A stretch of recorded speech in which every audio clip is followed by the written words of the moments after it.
L'église évangélique La Bénédiction, 6 à Adjamé 220 logements, en collaboration avec Sylviane et Samuel Ministries, présente l'heure de la restauration.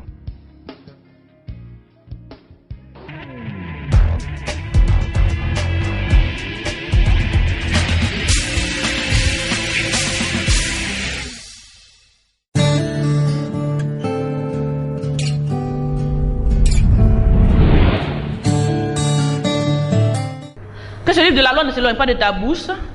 Médite jour et nuit pour agir. Voilà un autre élément qui sort. Pour agir. Donc il ne s'agit pas de lire, n'est-ce pas? Et puis maintenant faire ce que toi tu veux. Sinon beaucoup de chrétiens ont certainement beaucoup de paroles, hein? Mais qui fait, qui agit par rapport à cette parole? Dieu parle et puis toi tu parles. Il dit pardonne. Attends, ça là, bon, ce qui est si bon, je vais le pardonner, hein? Mais lui et moi là, c'est fini. Ah, c'est quel genre de pardon ça? On dit de pardonner. Non, c'est fini. Mais vraiment, bon, il n'a qu'à prendre sa route, moi je prends ma route. Non, ce n'est pas ça le pardon. Si Jésus devait nous faire ça là, il y a longtemps il a pris sa route.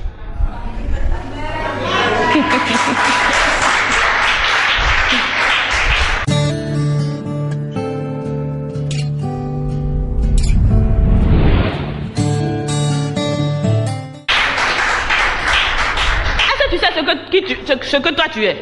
Et puis tous les jours que Dieu fait, on te pardonne. Tu te connais? Et puis tous les jours tu vas prier puis on t'accueille. Mais c'est ce qu'il fait là, il fait aussi. Parce que tel il est, tel nous sommes. C'est pour ça qu'il dit que si toi tu veux qu'il te pardonne, il faut commencer à pardonner toi aussi. Sinon on ne te pardonnera pas tes fautes. Donc il dit il faut agir. Dans agir, ok. À la maison, on dit quoi? Il faut être soumise. N'est-ce pas? C'est ce que la parole de Dieu dit. Il y a un chef. Et le chef, c'est l'homme. La femme, sous-chef. Et ensuite viennent les enfants. Donc, à la maison, quand monsieur a fini de parler, madame doit exécuter. Mais toi, quand il parle 1, tu parles 10.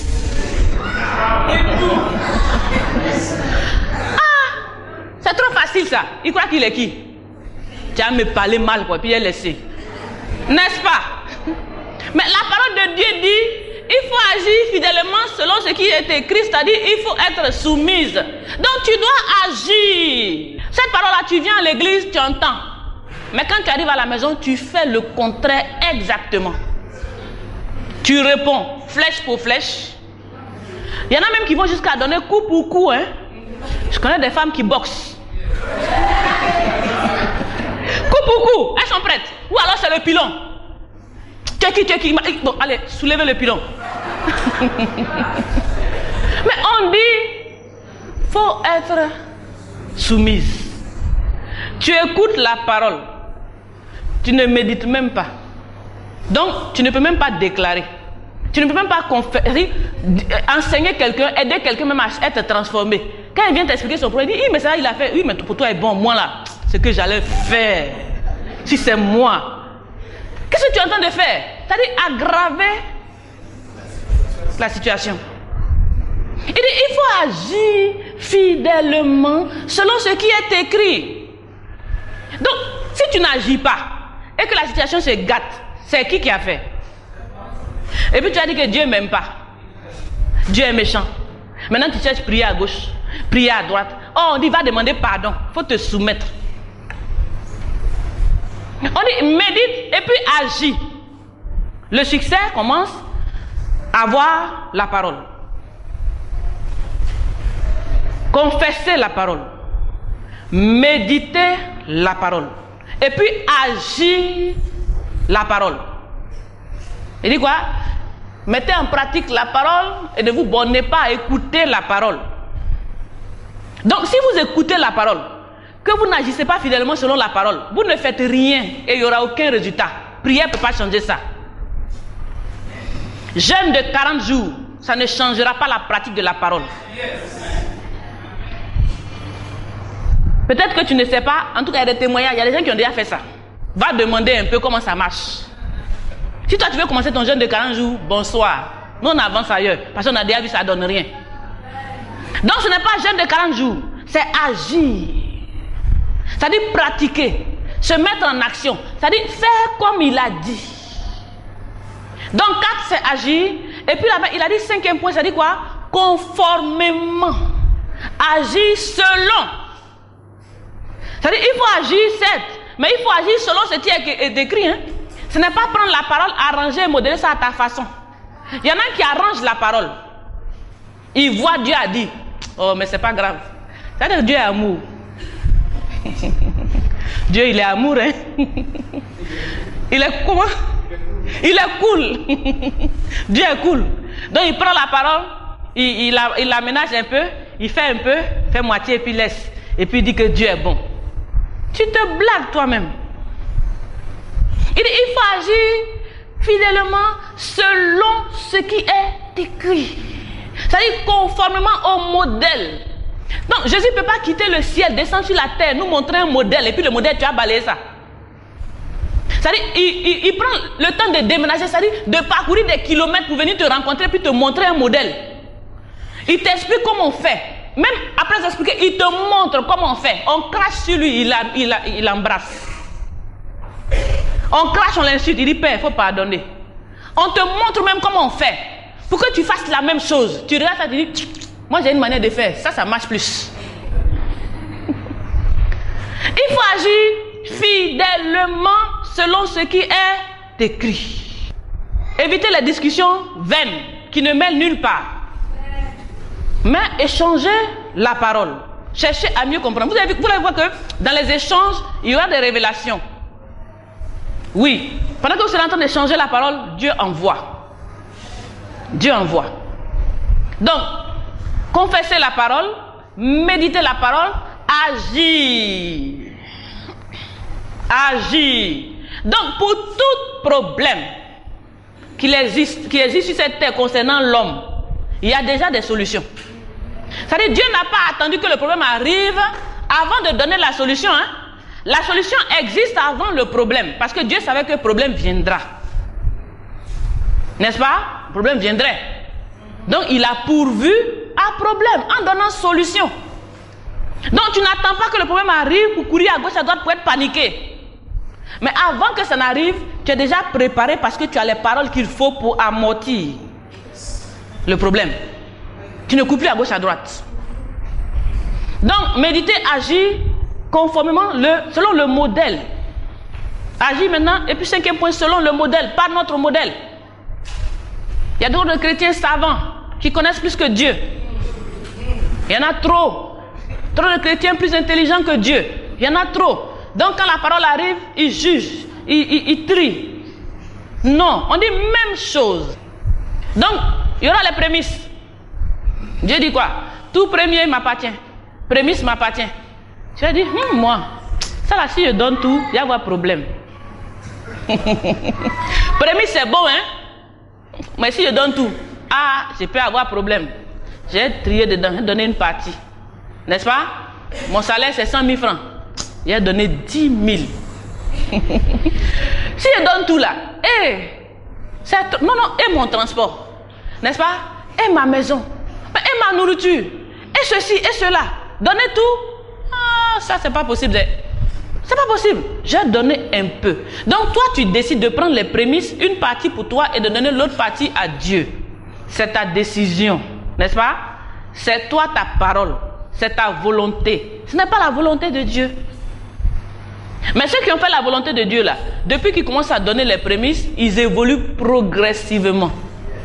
Et ceux qui ont donné les prémices les années passées là, ils ne sont pas encore morts. Je les ai vus. On ne les a pas chassés de leur maison. Ils sont encore dans des maisons et puis ils vivent. Et puis ils sont encore dans des transports.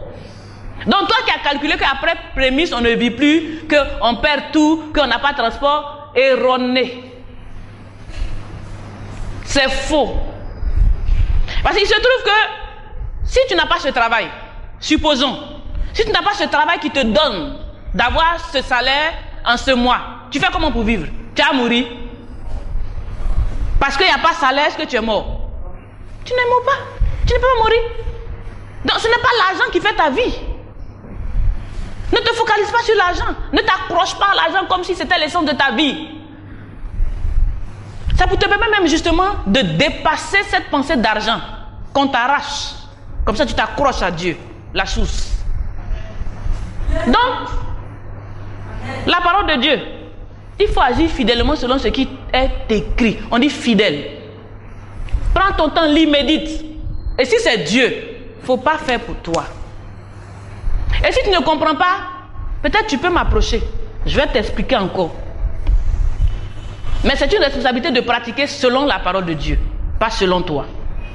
Donc je disais que avant que le problème n'arrive, Dieu a déjà donné la solution.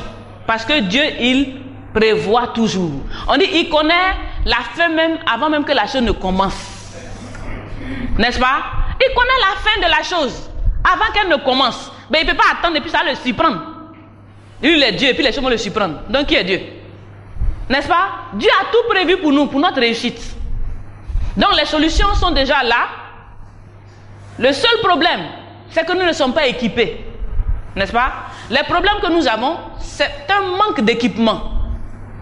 On n'est pas formé. Donc quand la chose arrive, on échoue.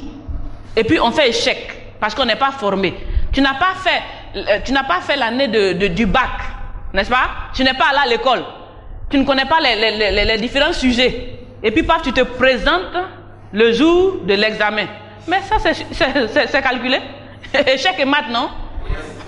C'est calculé. Mais tu vas échouer lamentablement et puis en beauté.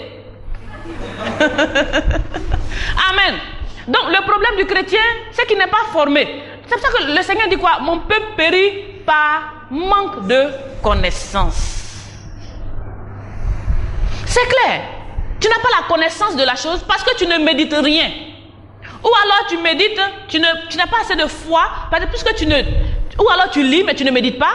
Parce que quand tu médites, tu prends la chose en toi et puis elle commence à sortir de ta bouche, c'est automatique. Quand tu médites beaucoup, ta parole change, c'est automatique. Donc quand tu ne médites pas, quand tu ne lis pas beaucoup, que tu ne prends pas le temps de méditer, tu ne sors pas la parole. Et tu ne sors pas la parole, les choses ne changent pas. C'est comme ça que ça se passe. Donc, mon peuple, il faut de connaissances. Amen. Supposons que tu as une bouteille de coca entre les mains. Vous voyez la bouteille de coca? Et puis le coca est dedans, on doit boire. Tu envoies cette bouteille de coca, je dis, dans un fin fond dans le village. Quand ils vont boire la bouteille de coca, ils vont aimer, bien glacé, boire. Mais comment on boit ce qui est dedans là? Il peut prendre un caillou pour casser la tête. Entre-temps, le blanc avait déjà fabriqué des capsuleurs. Mais il ne connaît pas, il ne sait pas que ça existe. Donc pour lui, bouteille de coca, comment on fait? Prends un caillou, bah, et puis tout est versé. Fia, il n'a rien. Amen. Il faut avoir de la connaissance. Sinon, tout ce que nous devons faire, tout a déjà existé, tout est déjà là. Si tu connais, tu ne peux pas... Tu peux échouer. Ça veut dire quoi? Succès continuel. Dieu sait ce qu'il dit. Il dit succès continuel. C'est-à-dire son succès sera permanent parce que tu auras la connaissance de toutes ces choses. Tu ne peux pas échouer. Si tu connais, si tu as le résultat, quand tu vas à l'examen, tu as déjà le corrigé, tu vas l'échouer. Non. On t'a déjà donné tous les corrigés de tous les examens qui peuvent exister sur cette terre concernant les hommes. Tu as les corrigés. Agis simplement. Et puis tu vas réussir. Amen. Prenons par exemple un problème qu'on appelle le divorce. C'est un gros problème, hein. Ça c'est échec de mariage. N'est-ce pas? On dit succès dans le mariage. Il dit quoi? Tu auras du succès dans tout ce que tu entreprendras. Et tu as entrepris de te marier. Voilà deux qui viennent d'entreprendre. Ils sont en train de ils veulent se marier. Ils sont zélés, ils sont contents. Donc tu as entrepris le mariage. Tu as fait le mariage. Le jour où tu te mariais, et ce jour-là même, quand on dit non, attendez un peu, je ne peux pas attendre. Ah non, non, il y en a qui ont dit bon, patientez un peu le mois prochain, ils ont quitté l'église, ils sont allés se marier. Ils ne peuvent pas attendre. Parce que ce jour-là, ils sont convaincus que ça marche, et que c'est bon, et que c'est pour eux. C'est-à-dire, tu ne peux rien dire, tout est fermé. On leur a dit, ne vous mariez pas. Ils sont partis se marier. Aujourd'hui, je vous parle, ils sont divorcés. Donc, on dit, tu peux réussir, non? Tu dois réussir, mais il faut avoir la connaissance. Donc, il y a un problème qu'on appelle le divorce. Dieu sait que le divorce existe. Mais il nous a déjà préparé par rapport au divorce. Donc, qu'est-ce qui amène le divorce? Voyons voir. L'infidélité, n'est-ce pas? L'insoumission, n'est-ce pas? Les quoi? Les incompréhensions, c'est-à-dire manque de communication, n'est-ce pas? Quoi encore? Manque de pardon, l'orgueil. Voilà, les querelles. Bon, tout ça là, ça fait divorcer. Et toi, tu connais ça, n'est-ce pas? Donc, si toi, dans ton foyer, quand il parle 1, tu parles 10, dis-toi que tu es en train de planifier divorce. N'est-ce pas? Si toi, dans ton foyer, tu ne peux pas pourvoir aux besoins de la famille, dis-toi que tu es en train de planifier divorce. N'est-ce pas? Donc, le problème qu'on appelle divorce là, il ne vient pas en un jour. C'est progressivement qu'il arrive. Donc, tu peux le voir même arriver. Mais si tu es déjà préparé par rapport à la parole de Dieu, tu peux l'arrêter. Donc, quand l'insoumission, ou bien alors le manque de... Tu vas pratiquer la parole, c'est-à-dire Dieu a dit quoi? On doit se soumettre. Donc, j'agis, je me soumets. Même si ça me fait mal dans le cœur, je pardonne et puis je me couche. Parce que la fin de ce manque de pratique de cette parole va me conduire au divorce. Amen. Donc la chose ne vient pas comme ça. Oh. Il y a des actions. Et il faut savoir les arrêter avec la parole de Dieu en pratique. Amen. Donc si tu ne peux pas pardonner, il y a eu une seule faute, n'est-ce pas? Tu ne peux pas pardonner. Donc, ça monte. Puisqu'on a fait ça, moi aussi, je vais montrer ce que moi aussi je peux faire. Ça, on va voir. Amen. Même si on ne t'a pas dit, on ne dit pas, hein. Il y a des choses qu'on garde secret. C'est trop important pour dire et puis on va passer derrière nous. Tu t'arrêtes là. Tu planifies le mal. Tu calcules le mal. Parce que tu veux rendre un bon coup bien précis. Bien calculé. Tu veux montrer que tu es fort. Ça s'appelle préparation de divorce. Planification de divorce. Ça s'appelle échec dans le mariage. Entreprise, échoué 0. Le jour où tu faisais le mariage, plein de fanfares partout. Croyant que tu partais pour avoir du succès, évoluer, faire une belle famille, avoir une maison paisible. C'est ce que tu as planifié. Mais comme tu n'es pas préparé, comme tu n'as pas la parole, comme tu ne médites pas, pour avoir toutes les clés, parce que les gens vont te trouver dedans là-bas. Manque de pardon va venir. Infidélité peut rentrer. Or, infidélité conduit au divorce. Adultère conduit au divorce. Tu es dedans, c'est ce que tu fais. Crica, crica, crica. Un bon matin, t'as attrapé. Amen.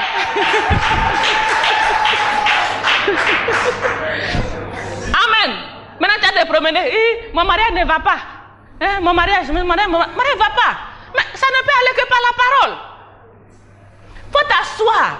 Il faut méditer. Dieu dit quoi par rapport au mariage? Qu'est-ce qu'on fait? Qu'est-ce qu'on ne fait pas? Tu t'as dit qu'on t'enseigne.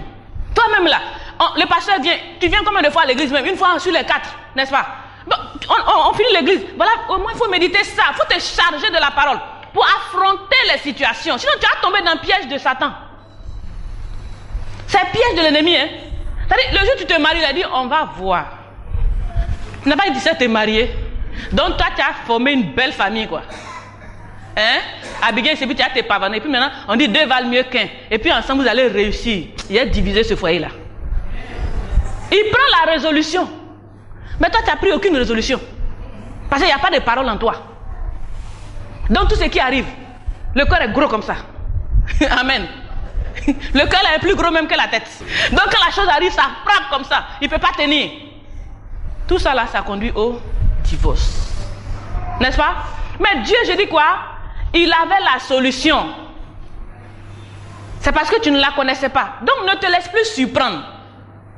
Les problèmes vont arriver. Il y en a plein que Satan, les pièges, il a semé partout. Ne te laisse plus surprendre. Tu peux réussir dans tout ce que tu entreprends. Tu peux. Parce que tu as la clé, tu as la solution. Dans le cadre du mariage, il y a tout ce qu'il faut. Il dit l'amour, n'est-ce pas? Il dit tant que cela dépend de toi, qu'il y ait la paix. C'est-à-dire si Palab doit arriver, il ne faut pas s'arrêter de demander jamais. Si Palab doit arriver, jamais moi, je remets ma main dans Palab. Il dit tant que cela dépend de toi, soyez en paix avec tout le monde. Mais je connais cette parole. Et puis je vais agir selon cette parole. Et puis tu as envoyé palabre. Je te laisse. Moi, j'ai une parole en moi. Quand je ne dis rien là, c'est parce que je suis faible. Hein? C'est parce qu'il y a une parole en moi qui me dit ne dis rien. Je te laisse, puis je dis, je ris. Eh Seigneur, merci. Merci. Parce que tu m'as transformé. Sinon, si c'est pas, on se connaît, non? Vous comprenez? Donc Dieu a tout prévu. Le mariage, c'est pas pour divorcer. C'est-à-dire quoi? Le mariage, c'est pour la vie. Donc le Satan, il va vous pousser, car maintenant vous allez être maintenant contre Dieu. Après on dit non, enfin c'est elle qui veut divorcer. Enfin si, moi j'ai pas signé le papier, hein, mais elle n'a qu'à partir. Si tu as signé qu'elle s'en va, c'est que tu as signé. Va te coucher. Qu'est-ce qu'il a fait? Va te prosterner, va te coucher. C'est qui est sûr. Tant que ça peut dépendre de moi, il n'y aura pas palabre sur cette terre. Parce que Dieu l'a dit. Et tout ce que je peux faire pour ne pas qu'il y ait palabre, Seigneur, tu vas m'aider. Et puis Dieu t'aidera. Tant qu'il s'agit de son nom, il va toujours t'aider. Parce que tu es prêt à tout. Il n'y a plus d'orgueil. Il va avoir raison. Oh, tu veux combien de sauts de raison? Prends tout. Prends toute la raison. Moi, je vais prendre tout ce qui n'est pas bon. Mais une chose est sûre, on va faire la volonté de Dieu. Et puis j'aurai du succès.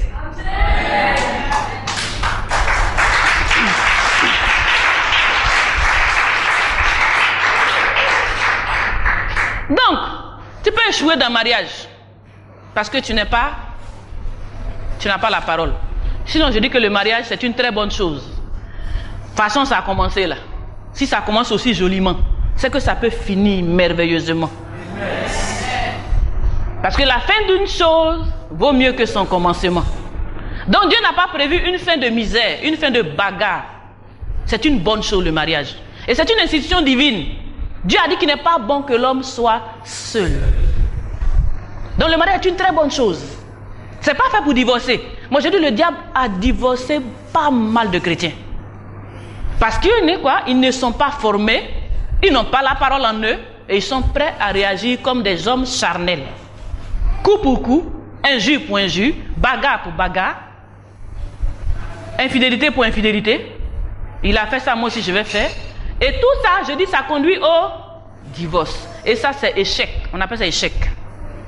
Mais si tu es sur la voie, tu n'as pas encore divorcé, que ça ne soit pas un échec dans ta vie.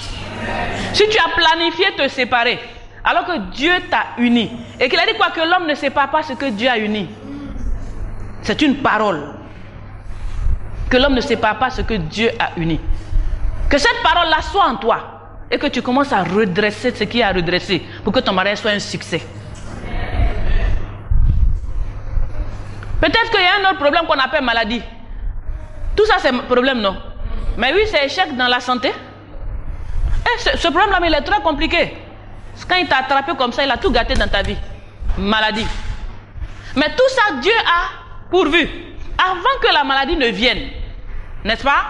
Déjà, il a dit quoi? Qu'on évite un peu les excès de table. N'est-ce pas? Tu es dans la rue, tout ce qui se vend, toi ta bouche là, c'est ramasse manger. N'est-ce pas? Tu ne sais pas te contrôler en face de la nourriture. Tu manges, bois, tu comprends? Donc les excès, il nous a dit d'éviter les excès. Il dit de manger tout ce qu'on trouve. N'est-ce pas? On doit manger tout ce que nous trouvons. Mais il dit quoi? De manger, de remercier le Seigneur pour ce qu'il nous donne et d'éviter les excès. Ça c'est un premier point. Mais ce n'est même pas ça même qui est le problème. Les maladies viennent par les soucis. Il dit ne te soucie de rien. Ne t'inquiète pas. Beaucoup de maladies sont dues aux soucis, aux inquiétudes, aux anxiétés et tout. Mais Dieu dit quoi? Ne t'inquiète de rien. Il dit, moi là, je vais m'inquiéter. Seigneur, ça ne va pas. Je vais m'inquiéter. Il dit, mais depuis que tu t'inquiètes là, tu as réglé combien de problèmes? Depuis que tu t'inquiètes là, tu as résolu combien? Non, moi je m'inquiète. On dit, ne t'inquiète de rien.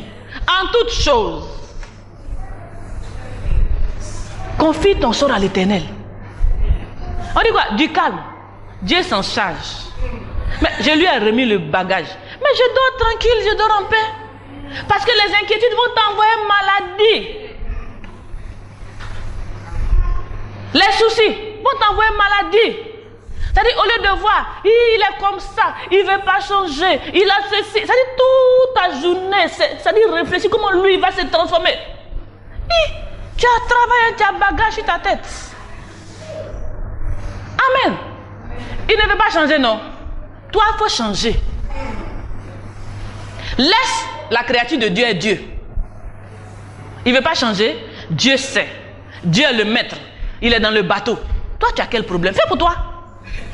Et puis fais bien pour toi. Même s'il ne change pas, il faut que tu sois disposé encore à le faire mieux. Dans l'amour, quoi. Il faut tout lui montrer. Malgré qu'il soit ce qu'il est, il faut lui montrer que tu l'aimes comme il est. Il va changer. Parce que toi, tu fais ta part. Dieu va se manifester à lui. Donc, les soucis. Parce que je dis, il y a des soucis inutiles. Soucis inutiles, hein? Chercher à résoudre les problèmes dans les vies des autres. Au lieu de te focaliser comment tu vas avancer pour que la famille se porte mieux. C'est comment tu vas le transformer. Or, tu n'es pas transformateur d'homme. Tu n'es pas créateur d'homme. Tu n'es pas transformé l'homme.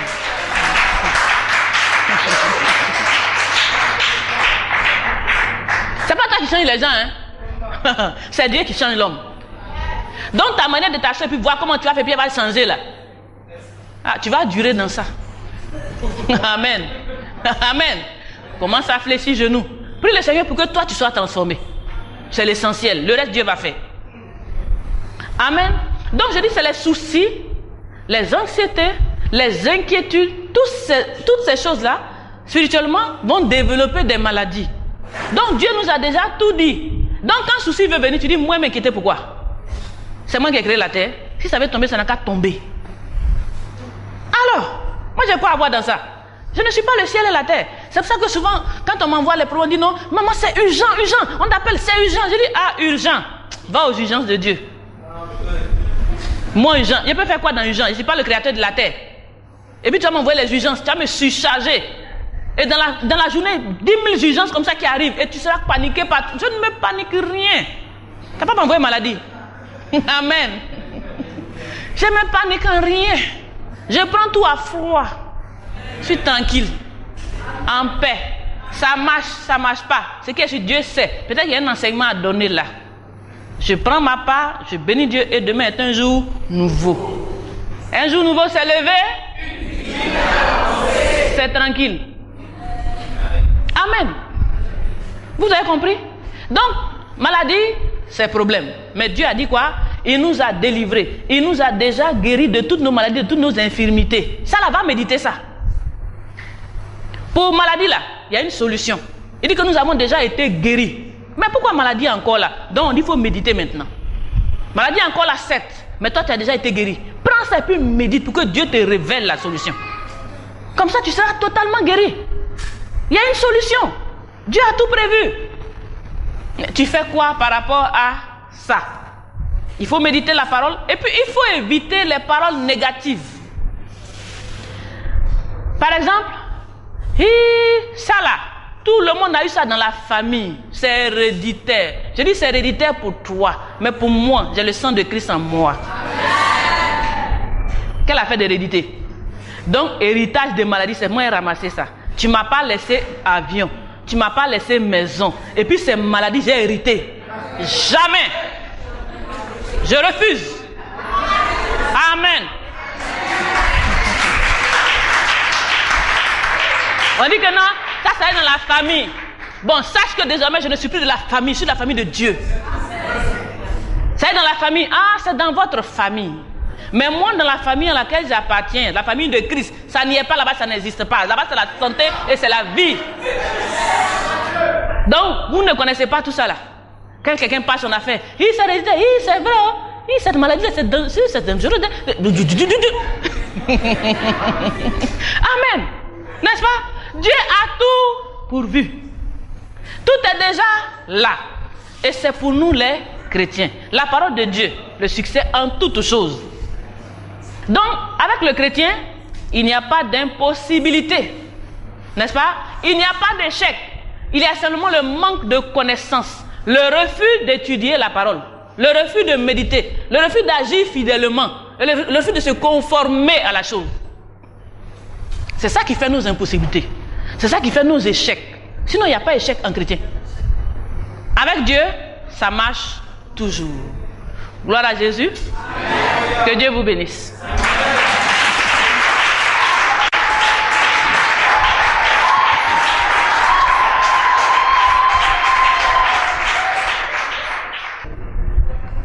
Gloire à Jésus. Amen. Le secret du succès permanent. Je suis convaincu que tu as compris la parole. C'est pour ça qu'ensemble nous allons nous lever et puis nous allons prier le Seigneur.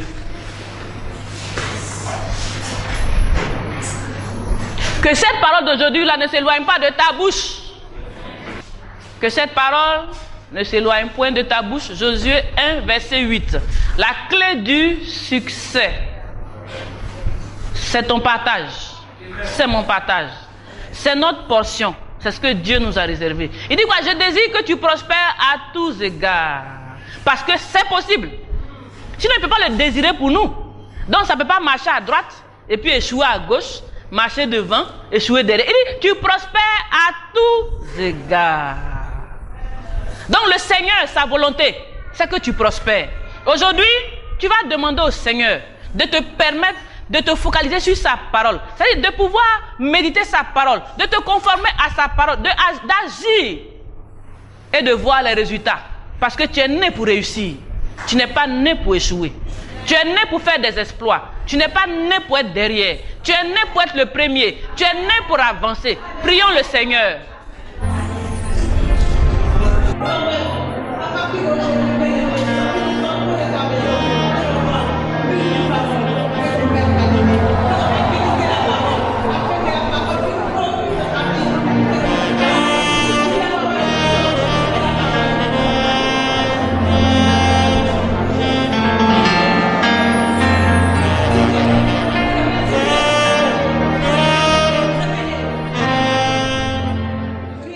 Ce message vous a été proposé par l'Église évangélique La Bénédiction.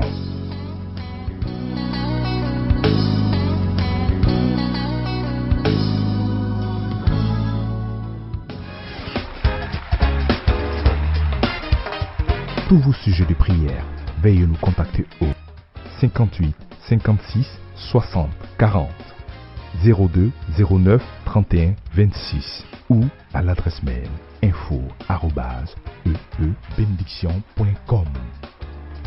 Église évangélique La Bénédiction, pour ta prospérité à tous égards.